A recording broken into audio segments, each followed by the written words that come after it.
வணக்கம். தடத்தின் மாலை நேர செய்திகளோடு இணைந்திருக்கிறீர்கள்.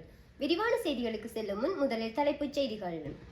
சிறுவர்களை விளம்பரங்களில் பயன்படுத்த தடை. பல்கலைக்கழக மாணவர்கள் தொடர்பில் வெளியான மகிழ்ச்சி அறிவிப்பு. தங்க நகை பிரியர்களுக்கு வெளியான தகவல். வானிலை தொடர்பாக மக்களுக்கு விடுக்கப்பட்டுள்ள எச்சரிக்கை. கடந்த சில நாட்களாக தங்கத்தின் விலை ஏற்ற இறக்கத்துடன் காணப்படும் நிலையில் கொழும்பு செட்டியார் தெருவின் இன்றைய தங்க நிலவரப்படி 24 கிராட் தங்கம் 2,10,000 ரூபாயாக விற்பனை செய்யப்படுவதாக தெரிய வந்துள்ளது. அத்துடன் 22 கேரட் தங்கம் 1,93,200 ஆக விற்பனை செய்யப்படுகிறது. இதன்படி 24 கேரட் தங்கம் ஒன்றின் 1 கிராம் 26,250 ரூபாயாகவும் 22 கேரட் தங்கத்தின் 1 கிராம் 24,150 ரூபாயாகவும் விற்பனை செய்யப்படுகிறது.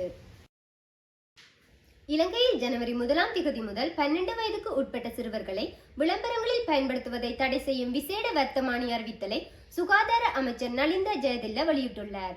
இது குறித்த அறிவிப்பை அவர் கடந்த 6ஆம் திகதி நடைபெற்ற நாடாளுமன்ற அமர்வில் விடுத்திருந்த நிலையில் தற்போது அது தொடர்பான வர்த்தமானி அறிவித்தல் வெளியிடப்பட்டுள்ளமை குறிப்பிடத்தக்கது.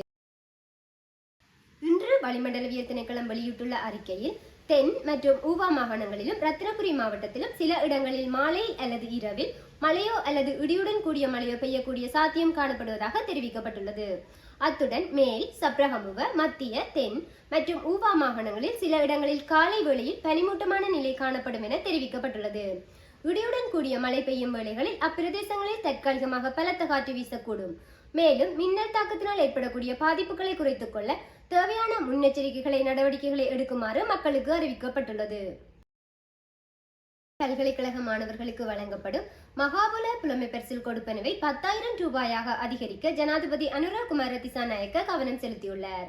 தற்போதைய பல்கலைக்கழக மாணவர்களுக்கு மாதந்தோறும் வழங்கப்படும் 5,000 ரூபாய் மகாபல புலமை பரிசில் கொடுப்பனவை முன்னைய ஜனாதிபதி ரணில் விக்ரமசிங்கவின் ஆட்சி காலத்தின் தீர்மானத்தின் பிரகாரம் எதிர்வரும் ஏப்ரல் மாதம் தொடக்கம் குறித்த கொடுப்பனவு 7,500 ரூபாயாக அதிகரிக்கப்பட உள்ள நிலையில் அக்கொடுப்பனவை 10,000 ரூபாய் வரை அதிகரிப்பதற்காக ஜனாதிபதி உத்தேசித்துள்ளதாக தெரிவிக்கப்பட்டுள்ளது.